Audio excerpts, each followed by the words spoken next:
મહત્વ શું એનું એમ બોલો. પેલી બાજુ બેઠક ચાલે જમવાનું પુરુષોત્તમ માસ જમવા માટે બેઠા છે. ગણીએ ને તો આપણું હિન્દુ પંચાંગમાં 360 દિવસનો વર્ષ હોય. આપણું વર્ષ 360 દિવસનું હોય, જ્યારે અંગ્રેજી વર્ષ ગણીએ ને તો 365 દિવસનું. એટલે 4 દિવસ થાય, 4 વર્ષ થાય એટલે 4 વર્ષે કેટલા દિવસ વધારાના થયા? 24 દિવસ થયા. અને વર્ષની અંદર કોઈક દિવસ વધારાનો આવ્યો, ઓછાનો હોય, અને એમાં કલાકનું બી ફરક છે.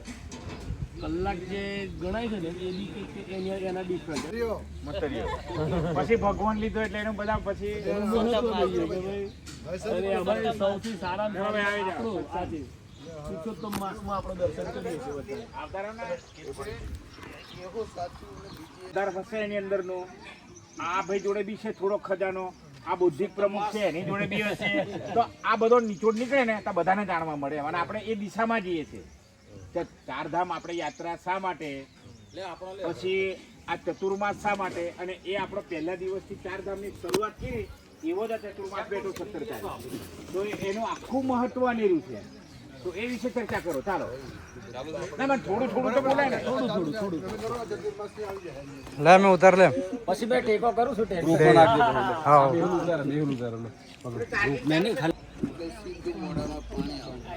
સાતમા ખેર પીપરામણ થાય તેની સુગંધ આવે ને તો એનો એ થાય એટલે મોડામાં પાણી આવે. એટલે તેવી રીતે આ જે પહેલાંના ઋષિમુનિઓ જે કંઈક છે એ વિચારસરણી જે આપેલી છે એની પણ એ છે. દાખલા તરીકે જે શબ્દોનો મંત્રોનો ઉચ્ચાર આપણે કરીએ એમનું પરિણામ આવે. આપણે વિચારીએ કે બાજુના ગામમાં ઢોલ વાગતા હોય તો આપણો પગ અહીંયા ખડકાર લે કે એ આપણે એની શરીરને આપણા વેવ્સને આપણા શરીર પર અસર કરી. તેમ જે કંઈક આ જે બધું થાય કથા કીર્તન જે કંઈક મંત્રોચ્ચાર થાય એ માણસની પ્રકૃતિ પર, માણસના એના વિચાર પર અસર થાય અને એના જીવનનું પરિવર્તન થાય. એના માટેની વાતો અમારે બધી એ થતી ને અત્યારે જે મુખ્ય ડિબેટની અંદર મુખ્ય મુદ્દો એવો ચતુર્માસ શા માટે?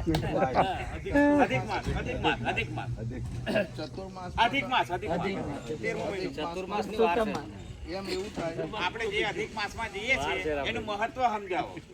એટલે માનો કે આપણે પહેલાંના આપણા બાપ દાદાઓ વડવાઓ બધા 11 કરતા. 11 કે માણસ 11 કરવી જોઈએ. એ વખતમાં શું હતું કે માણસ એક ટાઈમ ન ખાય.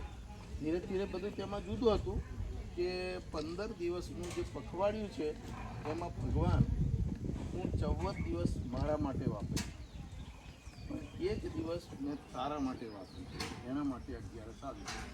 અને એના માટે એ પોતાનો ઘરનો ઉંબરો ચડીને બીજાની પાસે જઈને 2 વાતો જે જાણતો હોય તે કહે અને એ એના જીવનમાં આચરણ કરે કે ના કરે, પણ પેલા બીજાને કહી આવ્યું એટલે એનું એક કર્મ થયું. એટલે આના માટેનું હતું.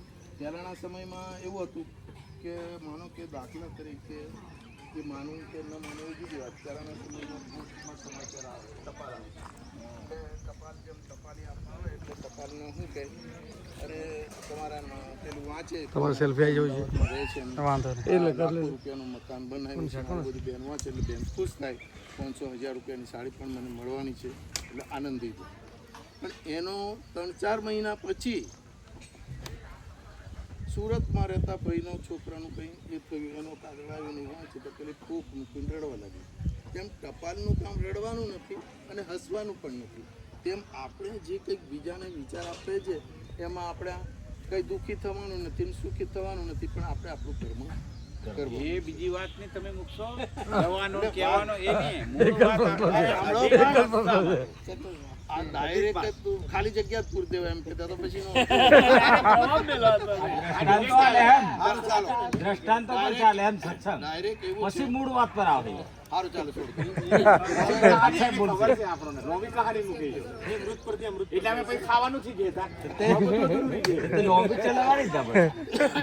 એટલે માણસ 11 કદાચ કોઈ સંજોગો વસાત ના કરી હોય તો એ માણસ આખો એક પુરુષોત્તમ માસ છે જે વધારાનો માસ છે તો એ એના 12-11 થાય ને તો 12 દુના 24-11 થવી જોઈએ.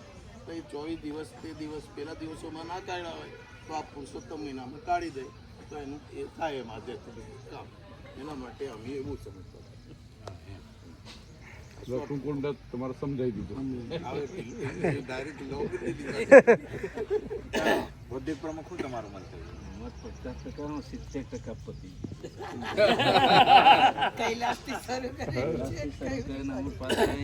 નાલંદા આવી ગયા ત્યાં સુધી તમે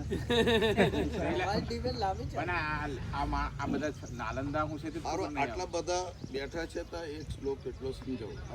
જાઓ ને જો ભગવાનને અર્જુન પ્રશ્ન પૂછે છે, ભગવાન તમને કેવો ભક્ત પ્રિય છે? એટલે ભગવાન જવાબ આપે છે. ગીતાના 12મા અધ્યાયમાં 16મા શ્લોકમાં કીધું કે અનપેક્ષ સુચિર દક્ષ ઉદાસીનો ગતવતા સર્વરંભ પરિત્યાગી યોમત ભક્ત સમે પ્રિય.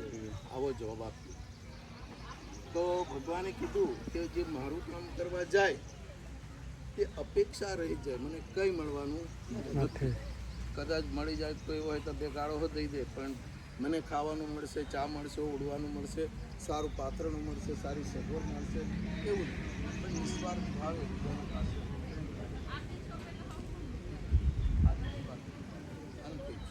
સુચિર દક્ષ, તું બીજા પાસે જાય તો તારી પાસે જ્ઞાન પણ જોઈએ ને ભાવ પણ જોઈએ.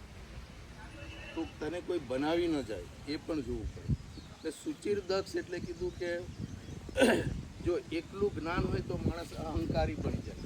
જવા દે ને પેલે જેલો ત્યાં હગડાવી એવી હગડાવી પેલો ટાળો જ પડી ગયો. પેલો ટાળો પાડવા ગયો. હાલા ભાઈ એને કઈ 2 વાતો કરવી એવું નહીં.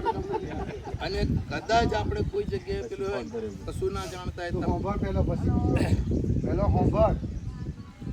કશું ના જાણતા હોય તો પેલું બીજો કે હાવ સાલો એક ભૂગો જેવો છે એમ લાગે. એટલે ભાવ પણ જોઈએ અને જ્ઞાન પણ જોઈએ. ભાવ અને જ્ઞાનનો પણ સમન્વય હોવો જોઈએ, તો અહંકાર આવે નહીં. સુચિર્દક્ષ ઉદાસીનો ગતવતા. પછી બીજું કે તું જે કામ કરવા જાય છે એમાં એકદમ હસતા ચહેરે, હસતા ખીલતા ચહેરે છે. કેમ છો કાકા, દાદા, ફોઈ, માસી, આજી ઘડી જીજી, ખુશ. અને હસતું જીવન એ બીજાને જીવન બક્ષી દે. હસતું જીવન, આપણું હસતું જીવન બીજાને જીવન બક્ષી દે. એટલે એમ કહેવાય છે કે વ્યાસ વિચારમાં વાત છે કે એની સિંહ નામનો એક મહાન લેખક અને કવિ થઈ ગયો. એને કોઈ વાતે કમી હતી નહીં. મોટર, ગાડી, બંગલાથી માંડીને જે A to Z કોઈ જરૂરિયાત જ નહીં હતી, એટલું. પણ એને કોઈ ખટરાક થયો અને કંઈક કારણ એવું બન્યું ને એને એવું નક્કી કરી દીધું કે કાલે મારે મરી જવું છે. એટલે લગભગ 7:30 પોણા 8ના ગાડે ભરવા માટે જતો હતો. અને રસ્તાની બાજુમાં એક બાળક હસતું સાંભળ્યું. તો વાડ હશે તો વાડની બાજુમાં પેલો ચોકલું ખોલીને જુએ છે તો બાળક તો એકદમ, એને શું છે, બેન સૂર્યપ્રકાશમાં મૂકેલું મલાઈ ને હળદર ચોપડી, બરાબર. અને એને જોયું તો નાગું ફૂગું હતું, વસ્ત્ર પણ નહીં.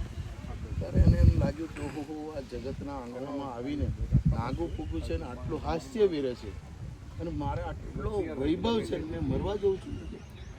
કે ના, મારે મરવું નથી. એક બાળકનું હાસ્ય પેલાનું જીવન બચાવે.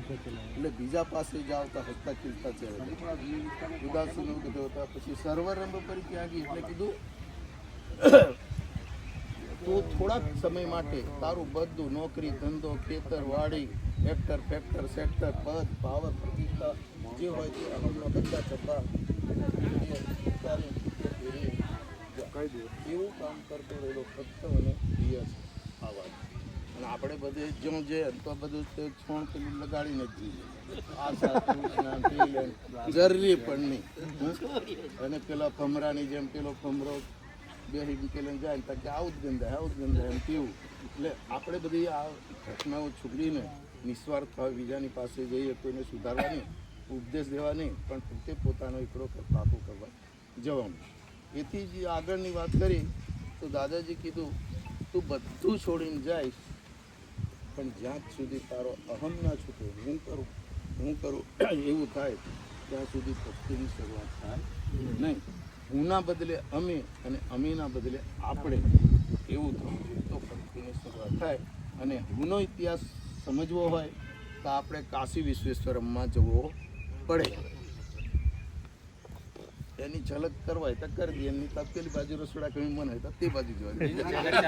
પેલું પુરુષોત્તમ વાળું આવ્યું ને, અધિક માસ વાળું તો જો આવ્યું ને. અધિક માસમાં 2 મહિનામાં 2 11 આવે તો માણસ ના કરતો હોય તો 12 દુના 24. એવું ને, એવું ઈશ્વરભાઈ, એ તો કર્મ થયું એમ, એ દરમિયાન કર્મ થયું કે આવું કર્મ અધિક કરવું જોઈએ. માસનું મહત્વ, અધિક માસમાં શું કરવું જોઈએ, એના પ્રવાસ કરવાથી કે એના દર્શન કરવાથી તમારા જીવનની અંદર શું ફાયદો થાય, એ બધું હું ભગવાન કહેવા માંગે, શાસ્ત્ર શું કહેવા માંગે, ઉપનિષદ શું કહેવા માંગે. ના પણ અમે કોઈ જાણતો હતા એટલે એમાં વિશેષ કામ કરવાનું હોય એવું થાય.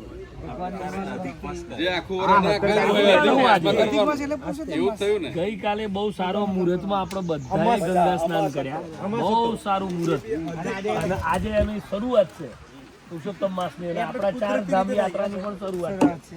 એટલે આપણે ખરેખર એમ અચાનક રીતે પણ કુદરતી સંજોગ બહુ મસ્ત પેદા થઈ ગયા આપણા. ઊંડાણ આપણા શાસ્ત્રો બધું ઊંડાણથી છે, અને આપણે એને ઉપર છેલ્લું લઈને જતા રહીએ તો આપણે ભગવાન અને દેવતાનો હો વોંકારતા થઈ ગયું. આપણે જો એક વાત સાંભળીએ, આપણે શાળામાં પ્રાર્થના બોલાવીએ, હર હર, મને મારી બનેલી ઘટના કહું, હર હર શંભુ ભોળા તારી ધૂન લાગી ભોળા તારી, ભી લડીમાં મોયા એમ કીધું. હવે ત્યાં યાકુબ આલમ કરીને શેખ હતો, એ મને મેં તે પગાર ચૂક્યો એટલે ત્યાં જે એટલે તમારા ભગવાનોમાં કંઈ ઠેકાણા ઠેકાણા છે ને કે નહીં? એમ કે તમારો ભગવાન શંકર હો પીલડીમાં મોયો હતો એમ બધા. બોલ હવે મેં શું કહ્યું હે બરાબર? આજનો કોઈ પણ શિક્ષક નહીં જાણતો હોય આ વાતને સમર્થન કરવું. પછી મને સારો સારો ઠેસ જોઈને લાગે આ બધા આગળથી દેવતાઓ ને બધું આવું કલ્ચર આવું જ ચાલતું આવતું હશે એવું સાચું લાગી ગયું. પણ વાંચતા અને અભ્યાસ કરતાં એને 10-12 વર્ષે આ પ્રશ્ન મારે આપણે આવ્યું. અને જે આપણું ભૂષ્મેશ્વરમ જ્યોતિર્લિંગ છે ને મહારાષ્ટ્રમાં જતા એન્ટર થતા, ત્યાં પાર્વતી માતાએ પીલડીનું રૂપ લીધું હતું, નહીં કે પીલડીમાં પાર્વતી માતા ખુદે રૂપ લીધું. હા એમ, એટલે ભગવાન ઓળખે છે કે કેવી રીતે, એટલે એના માટે પાર્વતી માતાની પીલડીનું રૂપ. પણ આપણે સમજ્યા વાંચેલું સાહજિક રીતે મોહિત જાય છે. પણ જો આપણે ઉપર છેલ્લું લઈએ તો આ કેવું છે ઈશ્વરભાઈ, સમાજની અંદર 2 વિષયો છે, એક નેરેટિવ અને બીજો છે વિમર્શ. બરોબર, આજે તમે કીધું ને કે ભગવાન ભોળો ભગવાન પણ બિલડીમાં મોયો, બરોબર, એ નેરેટિવ છે, એ બજારની અંદર ફેલાવવામાં આવશે. શેના માટે? કે આપણે બધા જ ભક્તિ રસથી છેટા થઈએ, આપણે બધા નેગેટિવ ઉર્જા પેદા થાય. તો આ બધું ના થવું જોઈએ.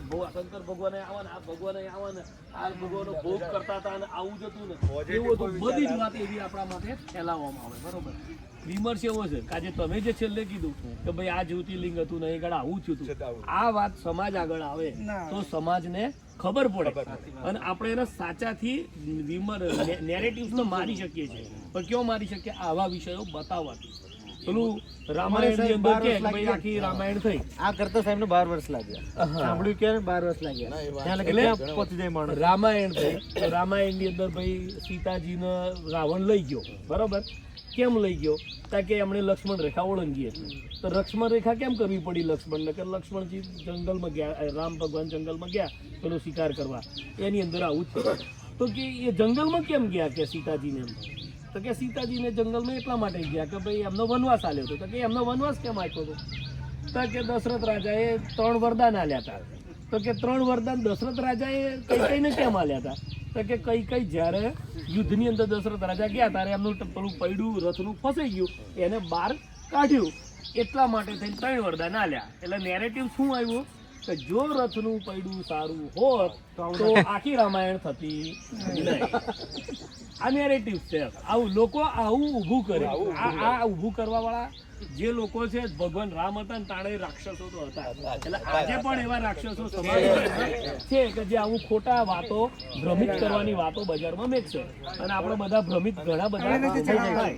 અને એમાં શું છે, કોઈ પણ માણસ પહેલો એના ઇતિહાસ પર ફટકો મારે અને એ ફટકો મારે ને એને ઇતિહાસ પરથી એની પેલી શ્રદ્ધા ઉઠી જાય એટલે પેલાનું ખોટું માનતો, બીજાનું માનતો થઈ જાય. એમ કહેવાય છે ઓમકારનાથ એક આપણો એક થઈ ગયો. ઓમકારનાથને અંગ્રેજ વાઇસરોય કીધેલું હું એમ કે તમે તમારા બધા શાસ્ત્રો બધા કંઈ શાસ્ત્રો બધા ઠેકાણા વગરના ને ખોટા છે એમ છે તેમ છે. કૃષ્ણ મુરલી વગાડે અને ગાયો દોડતી આવે એ વાત કેટલી વાહિયાત છે એમ છે. મુરલીને ને ગાયોને શું લેવી દેવી એમ કે. પણ આ જે ઓમકારનાથ હતો ને એને પોતાનો આરાધ્ય કૃષ્ણ એટલે એણે કીધું સારું એ તો તમને મેં સમય આવે તો કહીશું વાત કરીશું એમ કે. હમણાં તો બહુ એ નહીં. પછી એના મગજમાં એ રહેલું એટલે અને આ તો લગભગ 7 ડિગ્રી આ એણે પ્રાપ્ત કરેલી ઓમકારનાથે અને એટલે આપણે યુનિવર્સિટીના પ્રોફેસર અને એ બધા થઈ ગયા. પછી એકવાર ફરી પાછો એને બોલાવ્યો પેલા અંગ્રેજ વાઇસરોય. પછી એને પેલી યાદ હતી કે મારા આરાધ્ય કૃષ્ણ માટે આવું બોલ્યા હતા. એટલે ડાઇનિંગ ટેબલ પર જમવાનું એ કંઈક આપ્યું ને જમવાનું થયું ને પછી એને પેલું મગજમાં હતું એટલે બેઠા હતા અને જમી રહ્યા. પછી પેલી પાણીને બધું નાખી દીધું અને જે 2 ચમચીઓ અને તે વખતના કોસાના વાસણ એટલે ચમચીઓથી એણે સંગીતની શરૂઆત કરી. સંગીતનો એવા તાલ અને એવો તાલ અને એવો મેલાયો એ કર્યો. પેલા અમે બેઠેલો અંગ્રેજ વાઇસરોય પોતાનું મસ્તક ટેબલ પર બેસાડ્યું. પેલા એમાં પેલું ઊંઘમાં લાગ્યો એટલે ડાન્સ એવું એ થઈ ગયું અને ચડી ગયું નહીં. સંગીત એમ ચાલુ કર્યું પેલું અને પોતાનું મસ્તક ટેબલ પર બેસાડ્યું.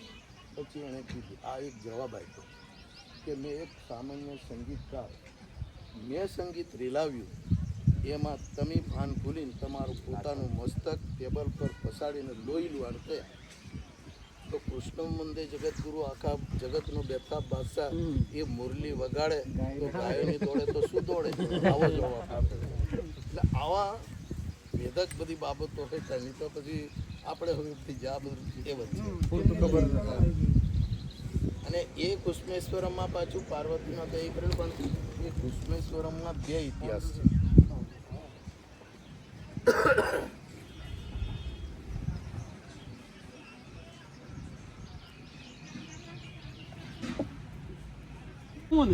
એ પણ માનસિક વિકૃતિ છે.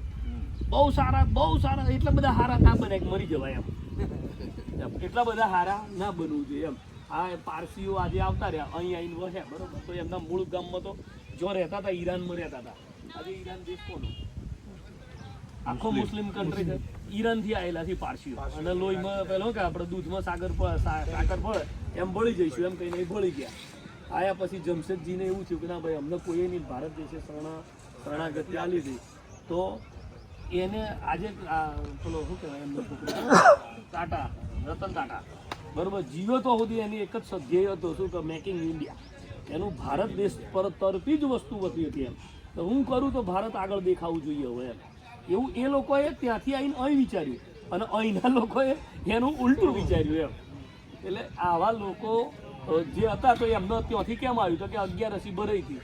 11 દિવસે 4 મુસલમાનો ગામમાં આવેલા.